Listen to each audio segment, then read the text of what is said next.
So let me give you the criteria about whether you're in the need to know or not. It's whether you came up through the system and you're willing to cooperate with the agenda of the secrecy. Welcome to Conspiracy Cove. I'm Christopher Daniel. Today, we're talking about a man by the name Stephen Greer. Dr. Stephen Greer. Yeah, I'm a doctor, so A self-proclaimed ufologist who seems to have all of the background information. Don't ask him why or where he got it from. He won't tell you. It's a secret.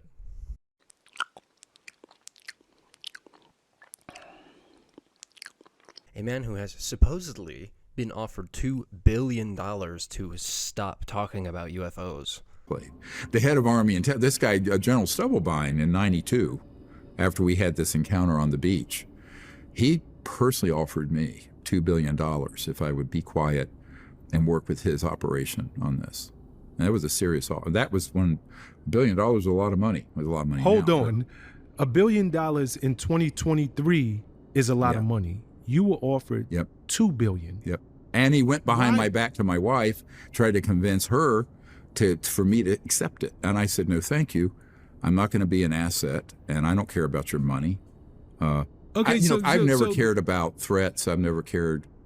It's not that I don't care about my personal security. I care about the mission of what we need to do on this planet first, and I've never cared about money. I mean, no one goes into emergency medicine for the money, by the way. You're better off owning a yogurt shop. You'd make more money. All right, I just wanted to jump in here after he said that and point out that an emergency room physician makes $250,000 a year, and that's only because I'm in a state where it happens to be low. It's higher than that nationwide, so no. Anyway, thanks. One of my litmus tests for whether or not someone is full of it is how often they talk about themselves.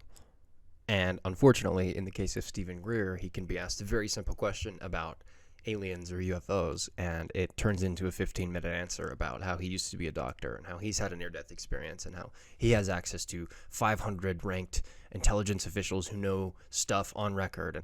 It doesn't mean he's lying, but it's not a good indication either. You mentioned that you had a near-death experience.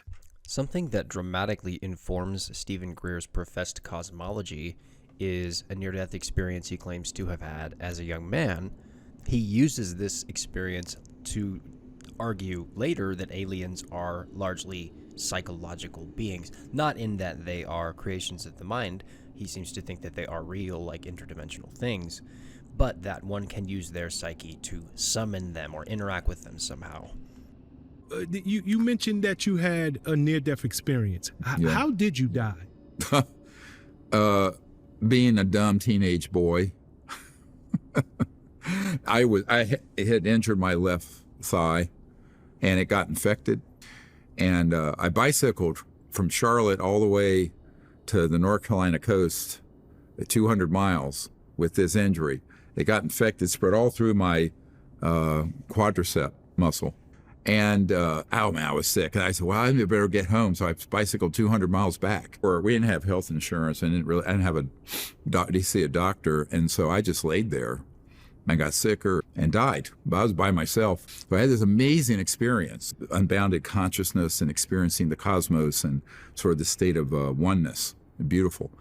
If you face that, you're not going to be afraid of death. I just want you to take note of what he's saying next. I know this is a long clip. Take note of the direction he takes this question next. The question was, so you had a near-death experience. Tell me about it. Watch how he introduces all different aspects about himself, about his character, the way he sees himself. And so I have sort of I call it the spirit warrior mindset, where I'm just not afraid of if I get threatened, and I've been threatened plenty. With what I'm doing, because I'm sort of the lead guy trying to move a lot of really big top secret programs to the public fore in a way that's helpful. And there have been a lot of threats and, things happen. But it doesn't stop me at all. It can be concerning, but it's not stopped me. So Dr. Greer, you said you had a near-death experience? Yeah. Well, it was a very holy, sacred experience. First, I biked 400 miles. By the way, did I mention I was poor? I just wanted to make that clear. Yeah, I died, but I'm just built different. I came back. I was spontaneously healed, actually. No one's ever seen anything like it, quite frankly. So, yeah, that's what informs my view on aliens, by the way.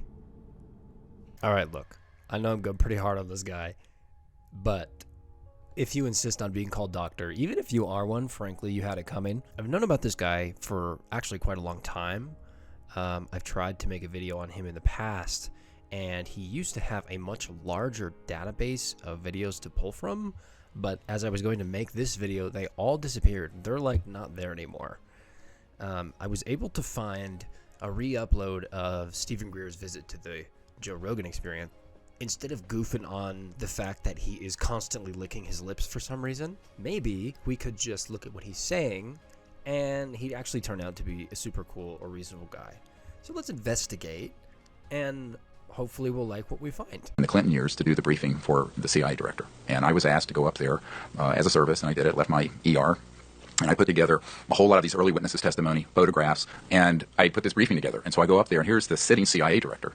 And when I was first invited to go up there and brief the CIA director, I was told, they want you to come up here because President Clinton and he have inquired about the subject and are being denied access. Now, I have a letter proving this. President Clinton has been denied access, so they Right. want you, a doctor, in... Who had a family connection to these programs and also to information. And So- how did they know about you?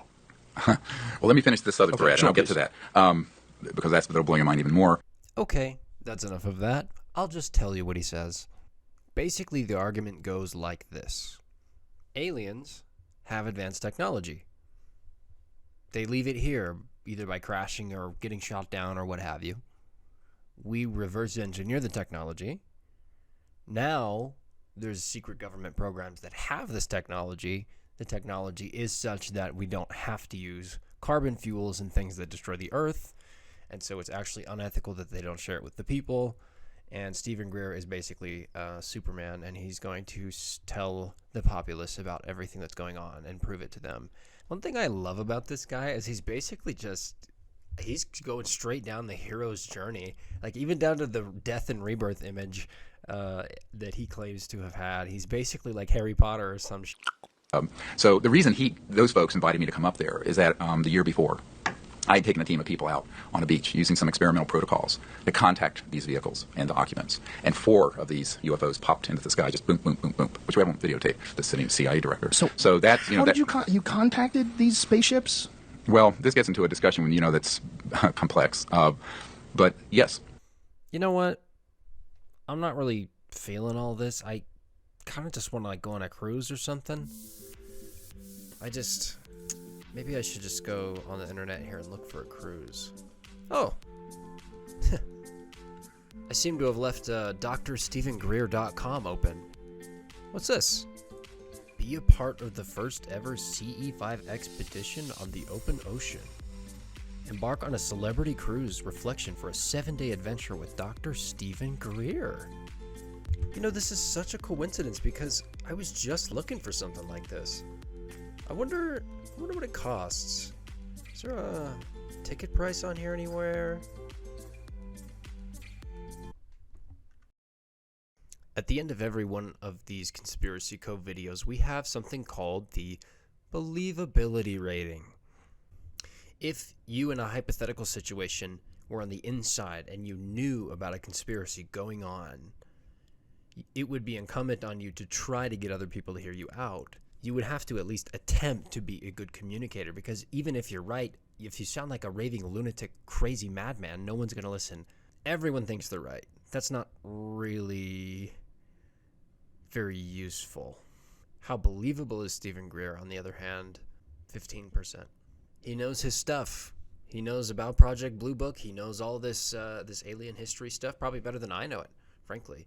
But the intuition I get when he talks about all that stuff is that he's memorized all these names and all these dates and things so that he can spit them out at people in conversation as like a device to get them to go, oh, well, he certainly knows what he's talking about. I think he's using it almost as a tactic to steamroll people he communicates with in conversation with just like fact after fact. And you can't look all this stuff up, so he's just kind of bulldozing you. And he does happen to have at least the alien lore. He has it memorized according to how the lore goes. Another thing that just doesn't sit well as a communicator of conspiracies. So let's say he's telling the truth. All of this is true. All the alien stuff, all the advanced technology stuff, and we could get off carbon or whatever. Then it is incumbent on Stephen Greer to get over himself a little bit so that he can communicate more effectively, because to be honest, he just comes off as a guy who thinks about himself like a lot. And that's, even if he is right, I do not want to listen to a guy like that. So as a communicator of conspiracies, if he actually is telling the truth, I think it's incumbent on him to kind of stop doing that so that people will listen to him. But maybe I've been too harsh. Maybe I've glossed over what he said with not enough consideration. Maybe they're out there. Truthfully, I find it hard to believe that they aren't flying around out there somewhere. Maybe closer than we think. I hope you'll join me next time on Conspiracy Cove.